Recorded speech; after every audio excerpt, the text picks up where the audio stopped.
First up, a big thanks to NordVPN for sponsoring today's video. I have been using Nord for quite a few years, and for a limited time you can go to nordvpn.com/censoredgaming and get a huge discount plus an extra 1 month completely free. Nord is fast, secure and reliable. They are based in Panama, which has perhaps the best privacy laws in the world, combined with next generation encryption and an audited no data logging policy. Plus its kill switch feature keeps you protected even if there are any micro drops in your connection. And with over 5,000 servers and exclusive smart play tech, Nord is fantastic for accessing content in other regions. So go to nordvpn.com/censoredgaming or via the link in the description and get a huge discount plus 1 month free with a 30-day money back guarantee.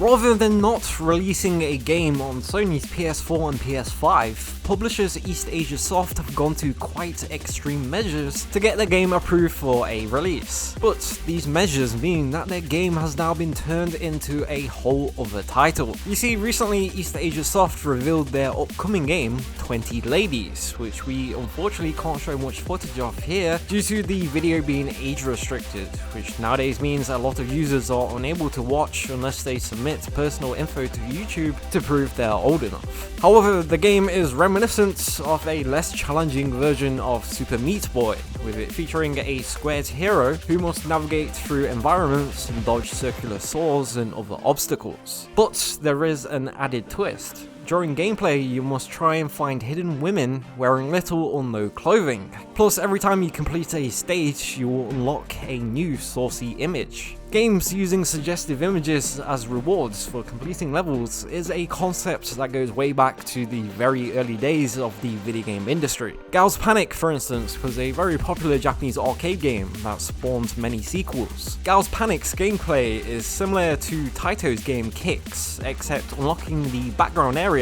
reveals suggestive images of women, with these getting more provocative as you progress. And so 20 Ladies is quite reminiscent of these sorts of titles, and it has also naturally received an M rating from the ESRB for suggestive themes and nudity. However, the PlayStation version of the game has been rated E for everyone, with only the content descriptor mild fantasy violence. And this is because all of the suggestive depictions of women have been taken out and replaced with cartoon bunnies. And adding to that, it's also had its name changed from 20 Ladies to 20 Bunnies. And so rather than marketing the game based on unlocking suggestive images, the PlayStation version is being described as being cute and adorable instead. Needless to say, this is a very extreme alteration to a game's content, but unfortunately it's very unlikely that the Switch version would be allowed to release on PlayStation without edits. And considering the suggestiveness is a big part of the game, it means it's quite a tricky situation to be put in. However, now that the game has been sanitized for PlayStation, the game is scheduled to release for PS4 and PS5 on the same day as Nintendo Switch, November 19th, with the Switch store page also listing a price of $4.99,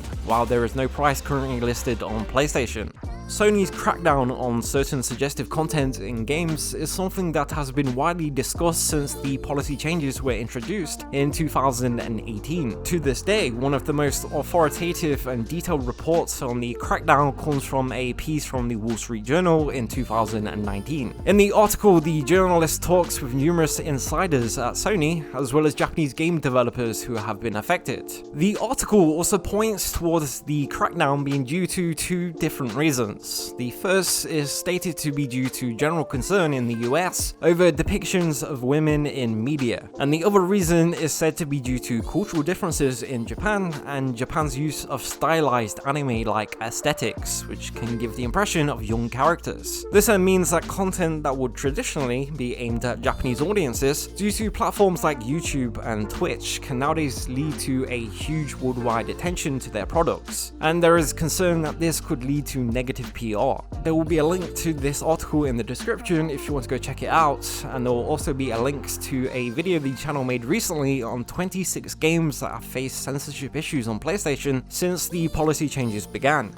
But to move back to 20 Ladies, or 20 Bunnies, this big alteration to game content, and even going as far as to change the game's name, is quite similar to what happened to the Japanese game Omega Labyrinth Life. This dungeon crawling RPG from 2019 is very heavy on suggestive elements, and a lot of this had to be stripped away for the PlayStation release, where it also went through a name change to just Labyrinth Life. This also means that the innuendo that the Omega symbol has in its name was removed as well. In Omega Labyrinth Life's case, however, the PlayStation version, which was described as the safe to play in front of your parents version, was even released cheaper, with it costing 2,000 yen less on PlayStation compared to Switch, with 2,000 yen equaling around $17.50. During the title's opening week, the game also sold 3 times more copies on Switch compared to PlayStation. Another point is that the decision to replace the suggestive women with human-like furry bunnies is also actually quite reminiscent of a gameplay mechanic featured in the previously mentioned Gal's Panic series. You see, Gal's Panic